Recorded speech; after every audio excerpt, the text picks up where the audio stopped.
Irreverent, entertaining, cool. You're listening to LA Talk Radio.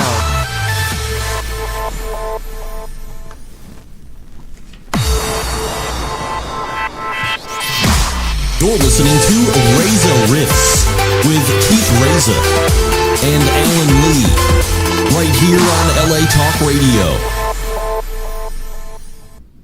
Hey Rifters, Keith and Alan here. Before we start the show, we want to give a shout out to our sponsors. Yeah, man. The LGF Museum of Natural History is a non-profit 300,000 square foot upcoming new museum in the Phoenix, Arizona. Larry Gene Fleeman will have worldwide natural history coupled with cutting-edge technology that will appeal to all senses. That's right, Alan. They strive to educate children of all ages. Another interesting fact is LGF's founder, Mike Fleeman, is dedicating this museum to his late father, Larry Gene Fleeman, for his inspirations and his motivations that were able to start collecting artifacts of natural history. With your support, LGF, Museum of Natural History, home for Larry, their Stigmaloch Spinfer, a 67 million year old herbivore from the Cretaceous period. That is pretty cool.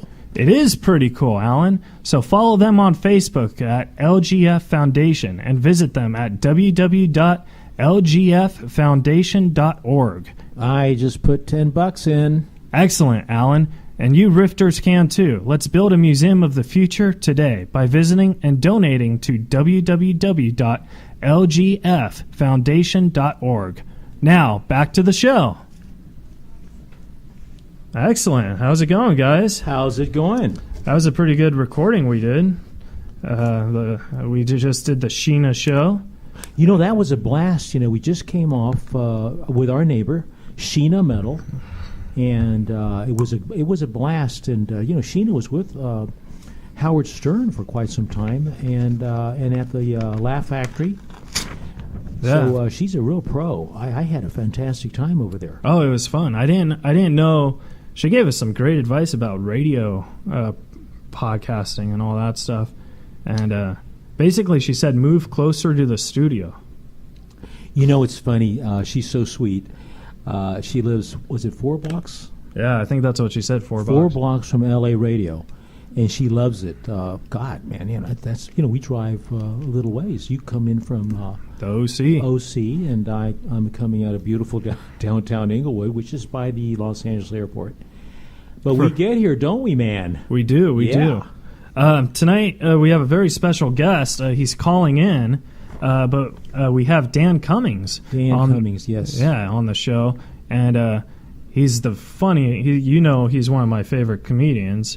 I love him so much. Cummins. He's actually doing Irvine at the end of August, and I submitted to the Improv to see if I could open up for him. That'd be great. Yeah, that would be awesome if I get the job, yeah, you know. Sure. But we'll see, because they don't respond to my emails. Well, Sheena said you got to move to L.A. You have to move. If you move to L.A., but I live respond to your emails. Yeah, but I live like 5 miles from the Improv.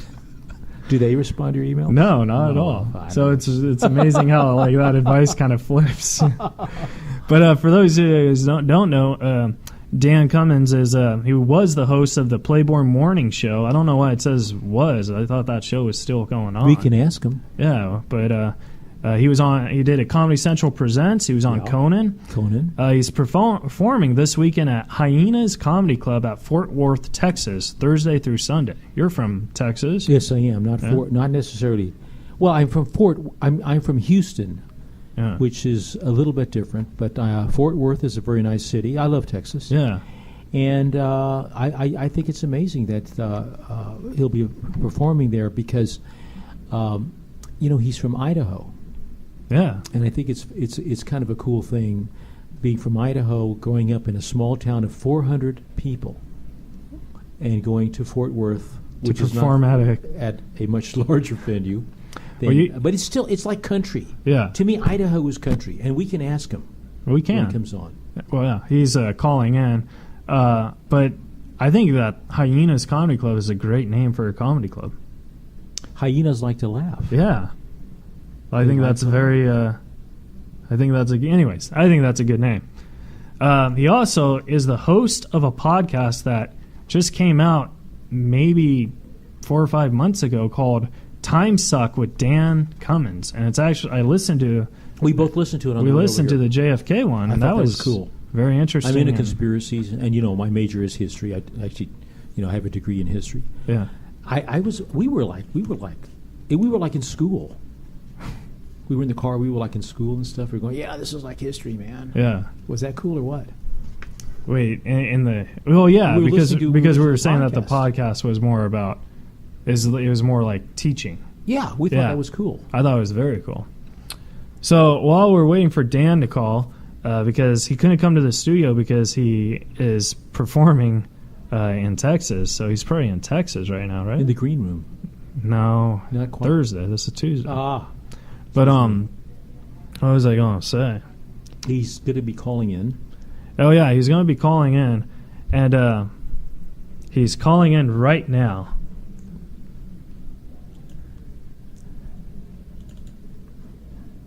Hello, Dan. Hello, Dan. Hey, how's it going? Is it Keith? Yeah, hey Dan, how's it going, pal? Good, man. Thanks for having me on. Thanks for doing it. Thank you. Dan, this is Alan Lee, the trusty sidekick of the show. I try to be trusty. Hello, Alan. Glad to meet you, Dan. So Dan, nice to meet you. Dan, where are you right now? Are you in Texas or? No, I'll be in Texas this weekend, but I'm at home in Idaho right now. Idaho. There you go. Yeah. Alan had a very interesting thing about Idaho and Texas. Why don't you tell Dan? Well, I was just saying that he grew up, Dan grew up in Idaho, so he would have an appreciation of like the country, the small town, the idea of a small town, how people treat each other in a small town. Right. But then there's probably a dark side to that too, because like maybe people don't always treat each other really nice in a small town. But I don't know where I'm going with this, Dan. But I was making some connection between Idaho and Texas. Yeah, no, there's definitely like where I live now is a decent sized place of I don't know, I think 150,000 is like Coeur d'Alene little area here, so it's not like, but where I grew up is tiny. Yeah, and right. Yeah, like 400 or 500 people. That's what I was referring to. And a little town like that, there's definitely like the nice part is that everybody's kind of friendly because of the social pressure to be friendly usually. Where it's like like in LA, where I lived for a long time, like. Yeah. You can flip somebody off on the freeway, and I used to all the time. There you go. in road rage moments, and you're never going to see that person again. Like it's astronomical odds against seeing that person again. Yes. Yeah. Yes. And so you can kind of do it like somewhat risk free for the most part. They're probably not going to track you down, all that kind of stuff. But in a small town where you literally either know everybody or know the same people that everybody else knows, and you see the same people every day. You flip somebody off. By the time you get to where you're going, everybody knows the person. about it. That everybody knows. They're going to be like, "What was that about? Like, what were you doing there?" Like, you're going to have to face the consequences. So I think that kind of pressure, keeps people being a little bit more polite. They're just privately as bad as anybody else. Sort of like a bad episode of Twin Peaks if you do that too much. Right, exactly. Yeah. So.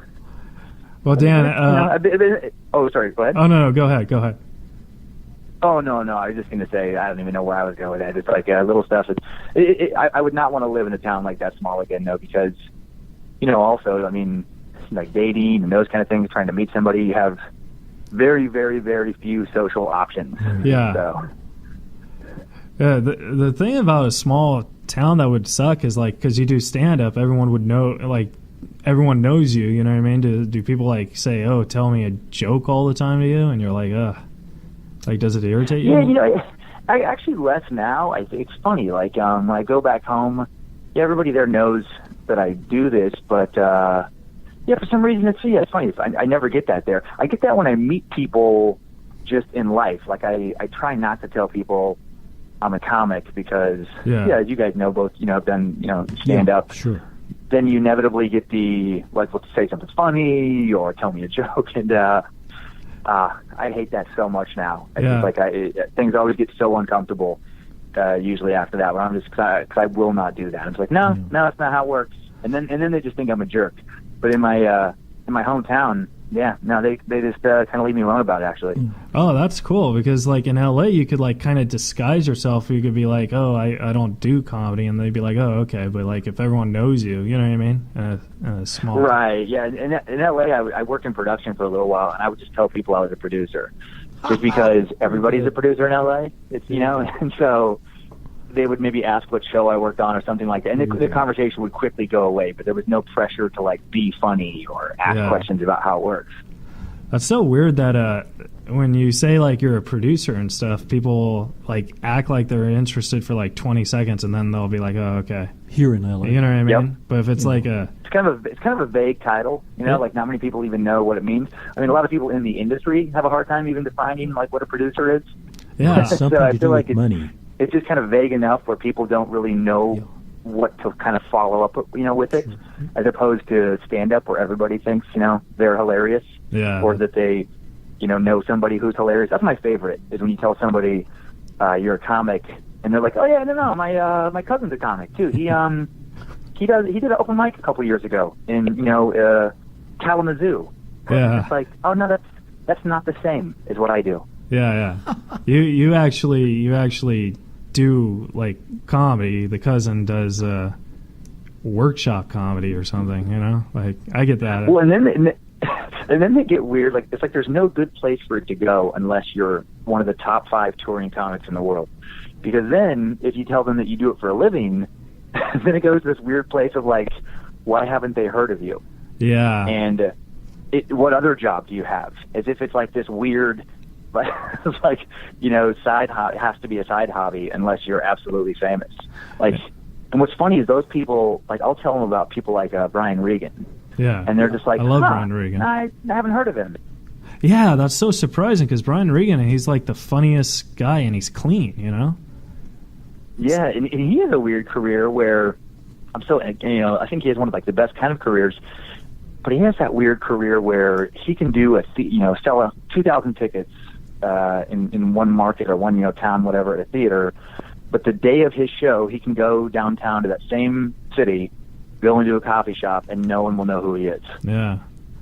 Kind of like he has Russell this weird, like, he has a Peters. cult following, but nobody else knows who he is. Yeah, Yeah. that's interesting. Yeah. Well, I know who you are, because you're one of my favorite comics. I saw you on Conan about 9 years ago. I'm actually good. Yeah, it's been a while, yeah. No, because you were on the one where Norm Macdonald was on it, and I'm actually good friend. Oh, yeah. Yeah, and I'm good friends with Norm, and I fell in love with your greeting card jokes, and I was like, oh my god, it was so smart, you know what I mean? Because I that's nice. Thanks, I man. think that too. And then, like, you know, your jokes, they're so when I write jokes, but like I have a hard time performing them. But it just seems like you write them and perform them at the same time. Does that make sense? Like, it's very... Yeah, you know, I think as I've been doing it longer, I think, you know, early on it was more from the head. It was more like definite constructed jokes where you could see the construction in the joke. Yeah.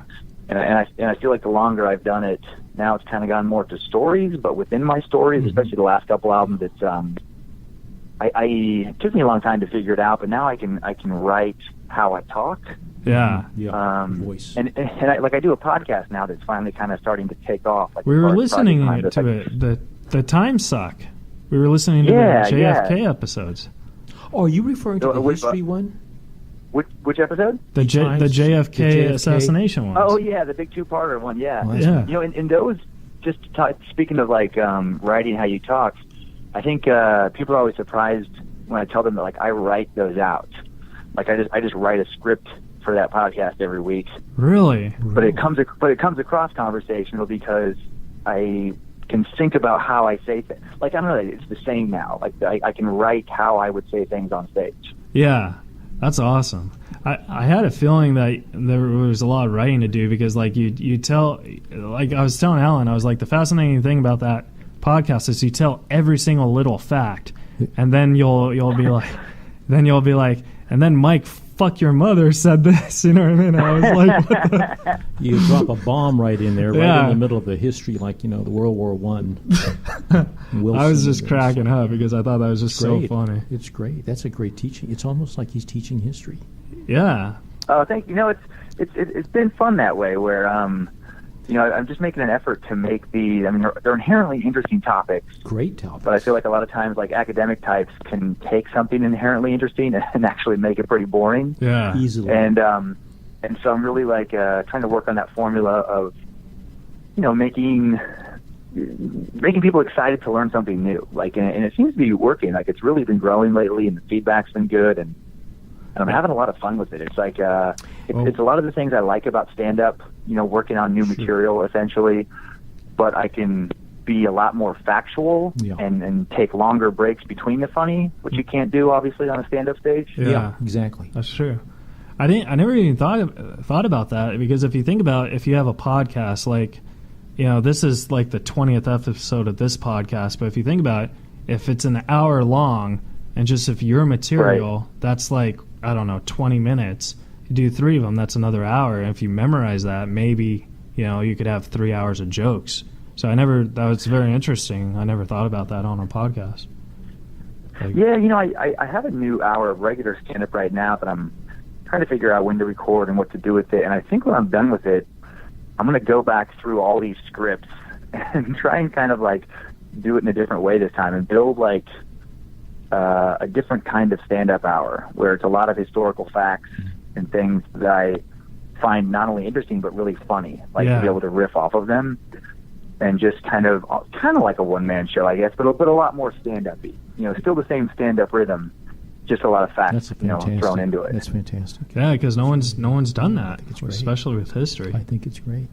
And yeah, I think it'd be fun. I truly have always liked learning about things, and I've always liked comedy too. So I feel like it's a good blend of what I was kind of, that was my procrastination before, when I was working on stand-up, was just reading about weird stuff, or spending way too much time learning about something random, and then going back to working on stand-up. And now I'm doing both.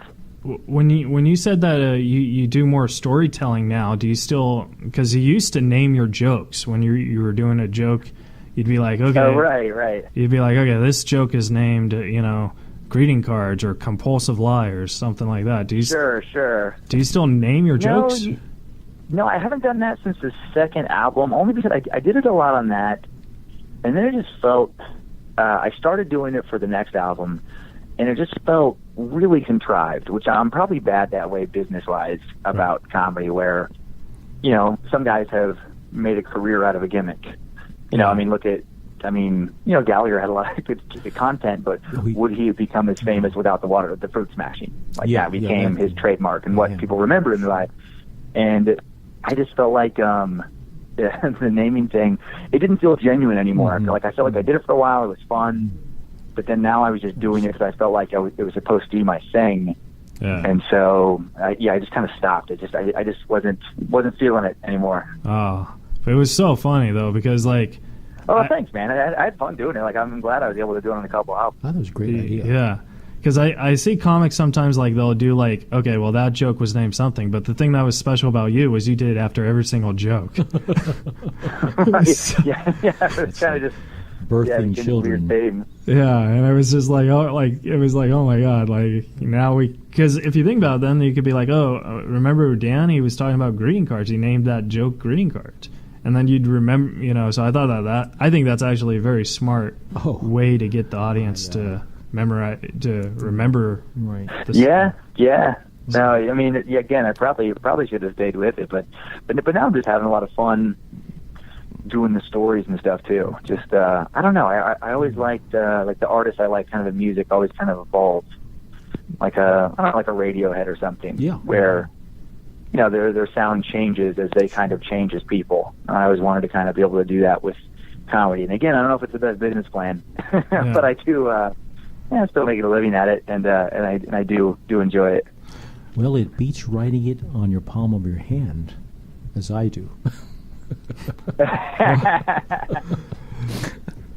But no, I totally understand how, like, you don't want to be, like, known for that, like, type thing, because I have Asperger's syndrome, so like a lot of my stand-up comedy is, I talk about autism and stuff, and I don't want to be known as the autistic comedian. I want to be known as the comedian who just happens to have autism. You know what I mean? Right.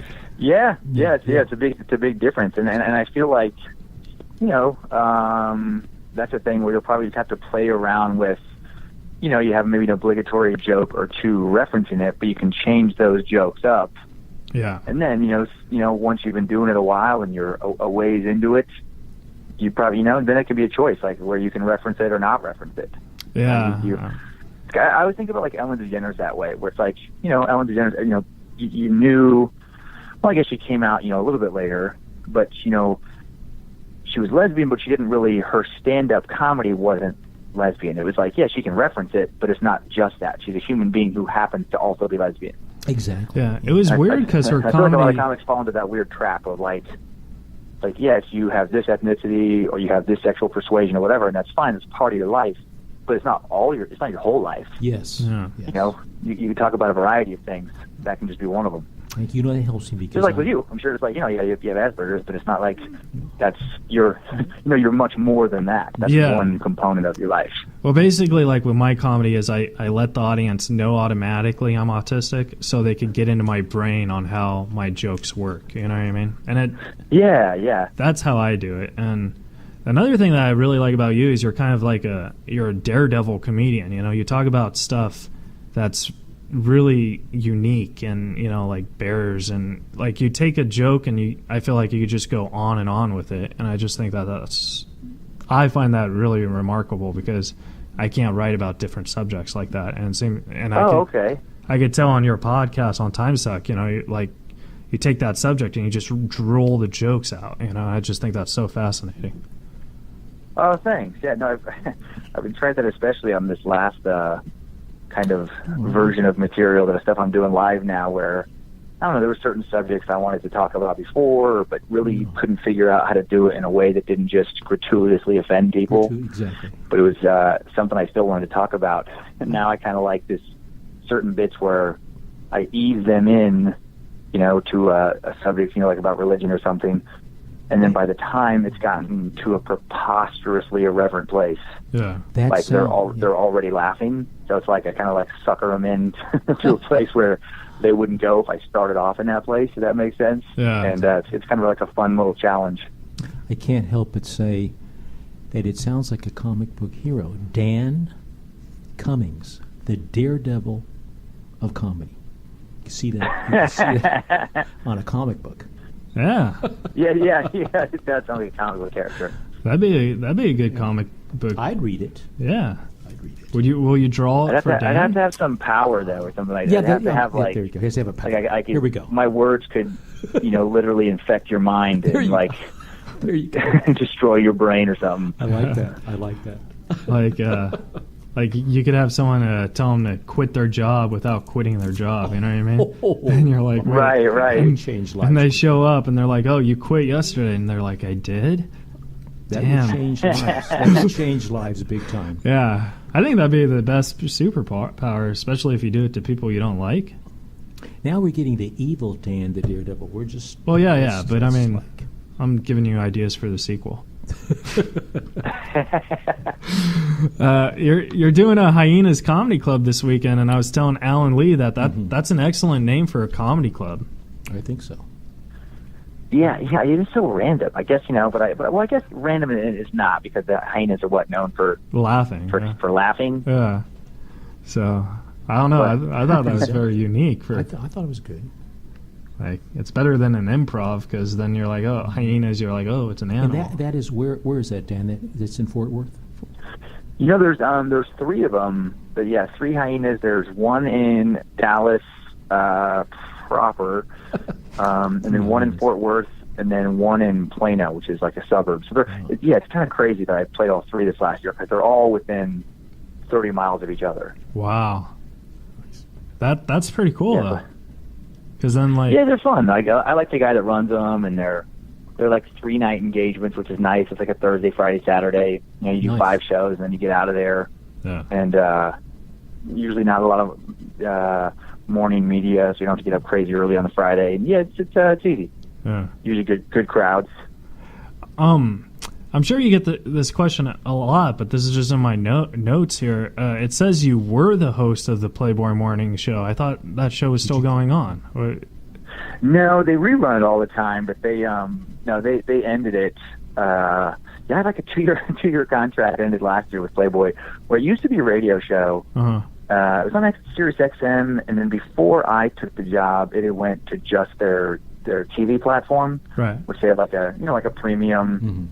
I guess it would be X-rated, like not crazy hardcore, but nudity. Boy, that sounds like that would be fun. Yeah, that would be a great job. It was a pretty crazy job. It was just like I hosted it 4 days a week. I think it was from 9 to 10 in the morning, Monday through Thursday. Me and a co-host, Andrew Lowell, and then we would interview, actors, reality TV stars, musicians, comics. Yeah. Usually have 2 guests a show, and usually have 4 Playboy models a show. And it was just like this crazy, almost like a European crazy variety show. Oh, yeah. Nice. And how is it like writing for a show like that? Like, because I write for a podcast and I have to submit jokes into the podcast and they never get picked up. So I'm wondering, like, oh, that's great. I didn't even know that was a thing where people are taking submissions for podcast jokes now. Yeah. Man, everything's evolving.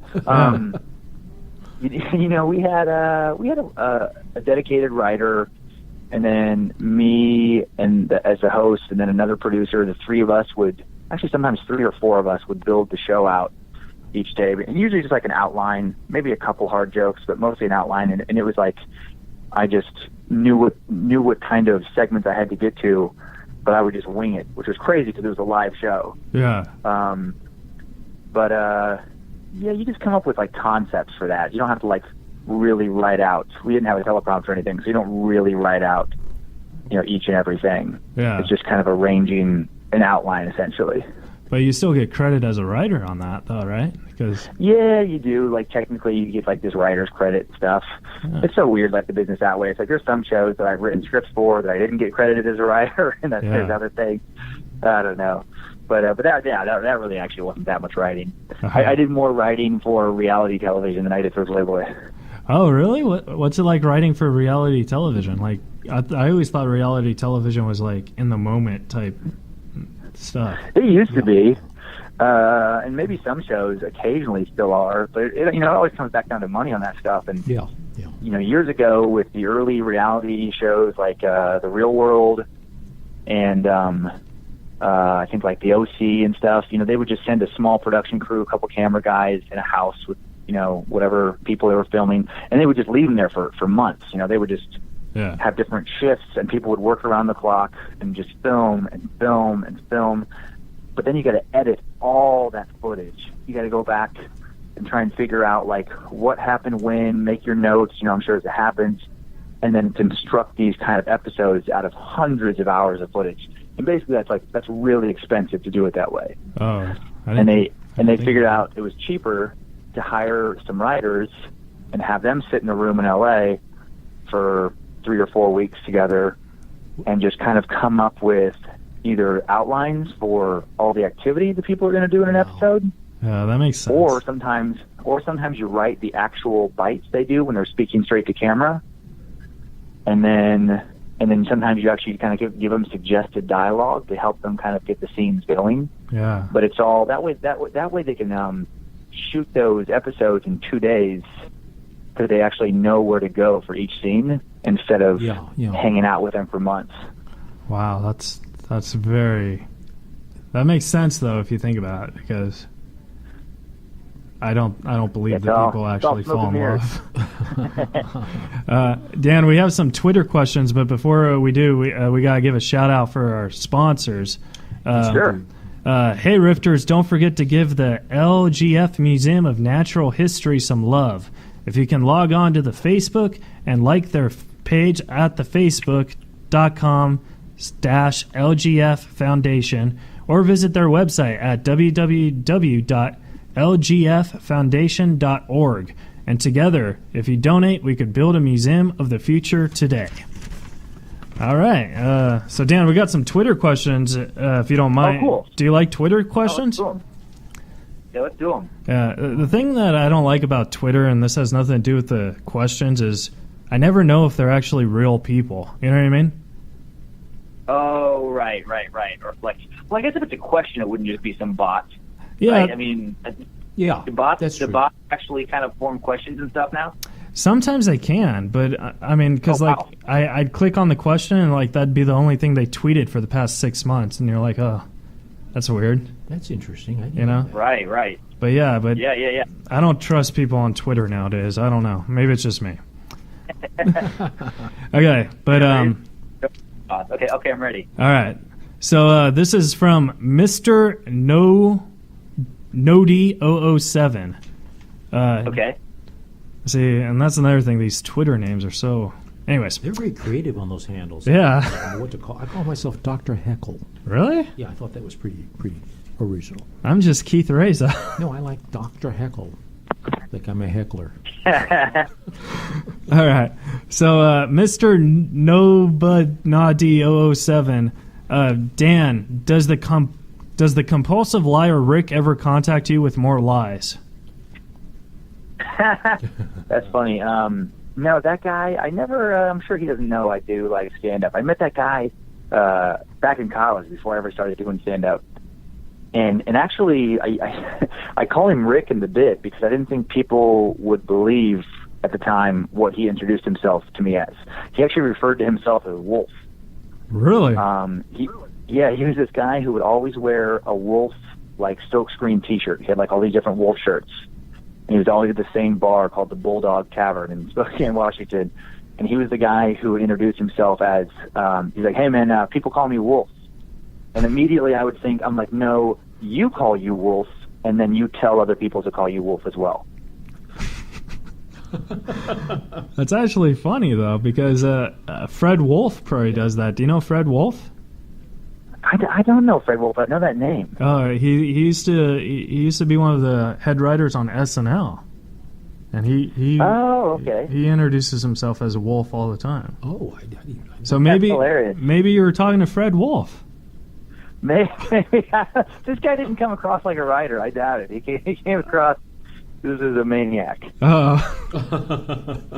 But no, compulsive liars. I agree with you. They always like to they lie about everything, and they tell more lies because they're scared of the truth. And I think like it's a fascinating personality. It really is. Yeah. And like if you think about it, I remember.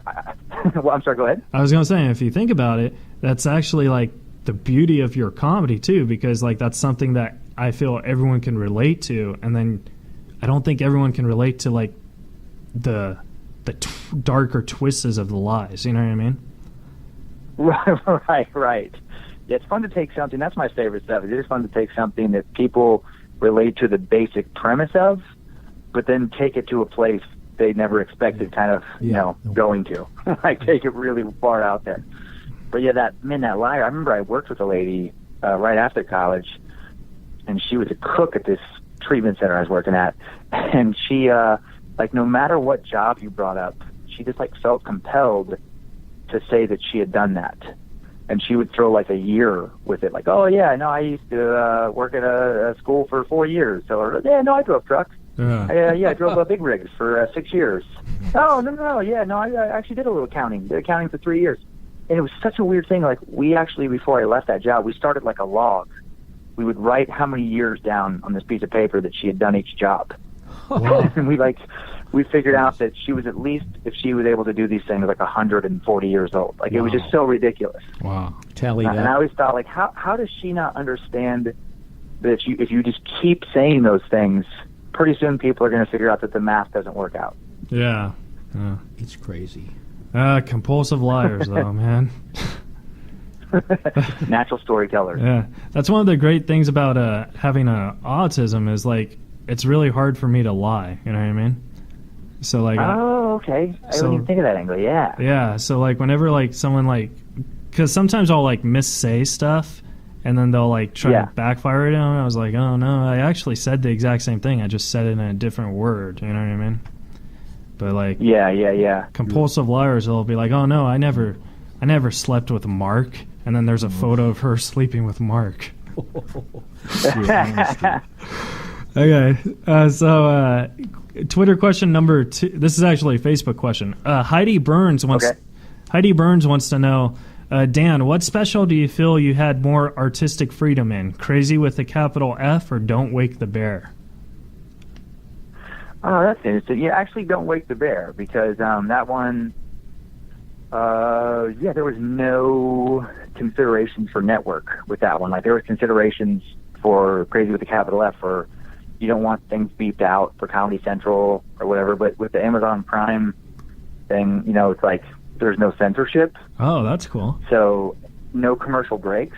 So I definitely was cognizant of not having bits be too long with Crazy with a capital F. Like, you don't want like an 8-minute bit. Yeah. But I think on Don't Wake the Bear, I have a bit or two that are like 12, 13 minutes long each. Yeah.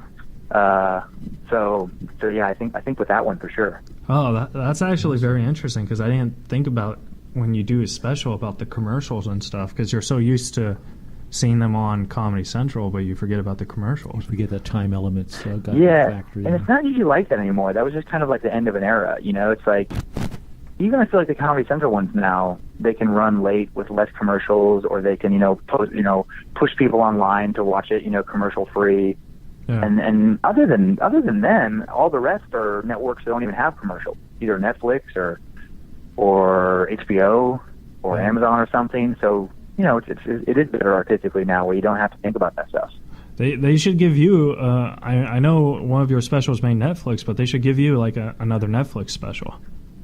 I'm working on it. That's what I'm hoping. I mean, I'm really hoping that this podcast, which is started off like January, a couple thousand subscribers, and now it's over like 100,000 subscribers.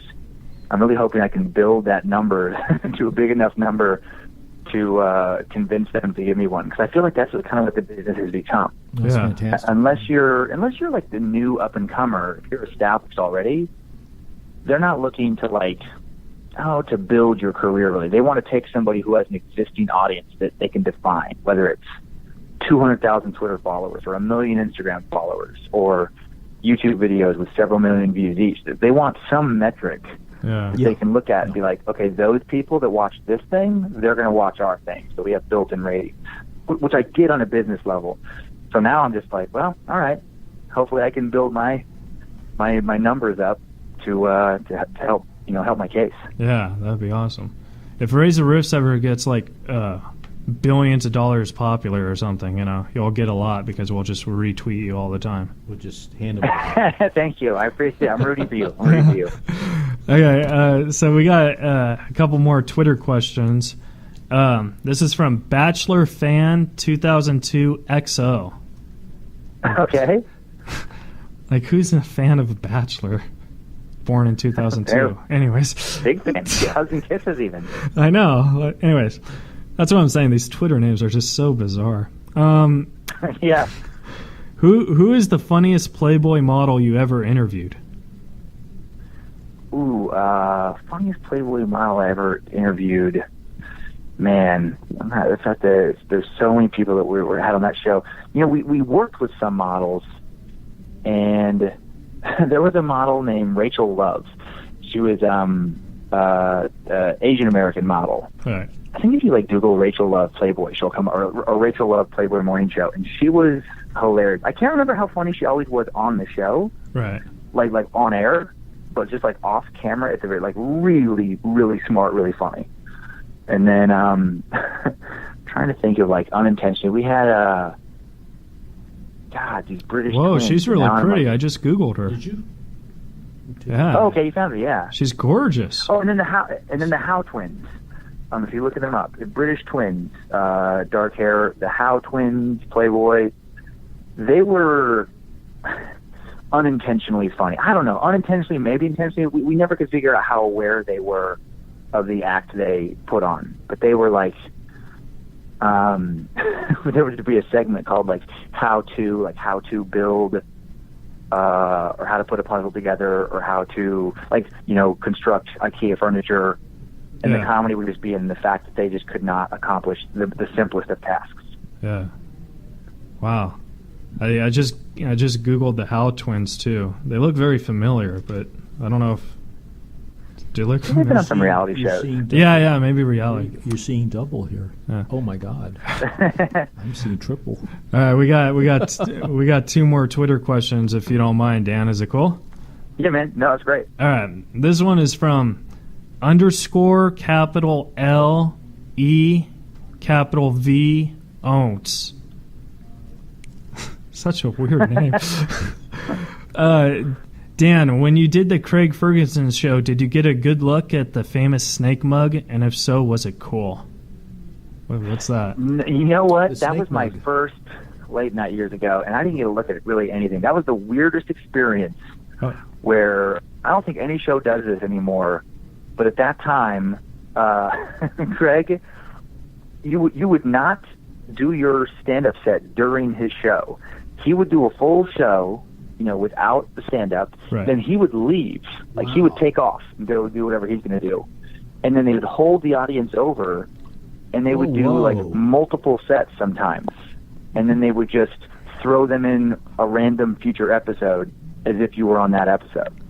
That's And really so- weird. That must be challenging. It was so weird. And the one I did, it's like I'm already nervous enough doing my first late night Yeah, set. yeah. And then it's like I didn't know it was like this. And it was Milton Berle. I want Oh. to say Milton Berle. It was like a guy who's passed away, a guy who was very old, was the guest on the show I actually taped in front of their audience. And so the audience was very old. It was a very geriatric audience. And I followed another comic who was better suited to that audience. Wow. So, like, Craig leaves, this old audience who could care less about whatever stand. They'd already seen the guy they came to see. And then Jim Short, a funny Australian comic, he goes on and murders. And then I went on and just ate it.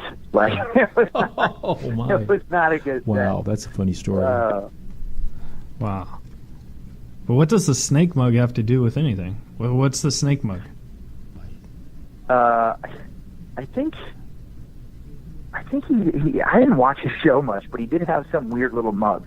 He had really weird little gimmicky things. I think it was just something on his desk Oh, that he okay. always had. Because hardcore fans are about I don't know snake the mug. story. Yeah, so behind sorry. it. So I have- sorry. Yeah, Twitter person, I did not get a look at his snake mug. Yeah. I left in a cloud of shame. Yeah, that was. and never returned. I think your story's a lot more interesting than a I snake think mug. it's better. Yeah, his story is much more interesting. Like, yeah, I saw a snake mug. What's your... Anyways. People on Twitter. Huh? All right, last Twitter question. This is from Paul Cathro at CATHROP.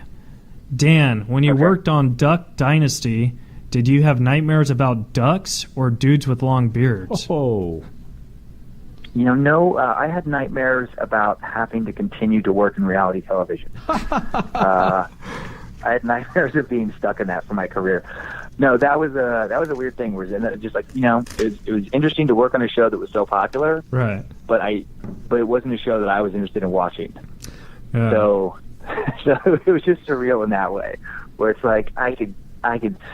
That one I always thought was funny when people were like, "Wait a minute, it's not totally real," and that's the one where I'm like, "Seriously, you think that guys who have 4 aisles of merchandise currently in Walmart, guys who are reported in numerous publications to already have been millionaires, Yeah. are going to still be sitting in an unair-conditioned warehouse in West Monroe, Louisiana, Wow. whittling duck calls. little misleading. Like, that is the most preposterous premise. Like, of course it's not real. It's amazing how big that show is, though, because like I don't find ducks that interesting, but it seems like everyone else Well, does. they didn't really talk about that. It was more, they had a good formula of close-knit Christian family. Willie was generally funny. Cy is a genuinely funny character. And I think the unsung heroes of that show were the editors. Oh, There was this one editor, Colin, I can't remember his last name, and another guy that were just really good at building comedy out of the edits. that's cool. Taking reaction shots out of context, adding the Interesting. right music beds underneath. And it's amazing how much that stuff can do. And just the style they created for that show, they should have been paid much, much, much more than they were because they made that show. Yeah, especially since like a couple years ago they were on U.S. Weekly and stuff like that. Yeah, That, it was a big. Yeah. yeah, it was a big deal. They were huge, man. It was a cultural phenomenon. Wow, that's awesome. Well, Dan, I know we got to go in your time I and stuff, tell you, but yeah. where can well- where can the folks find you?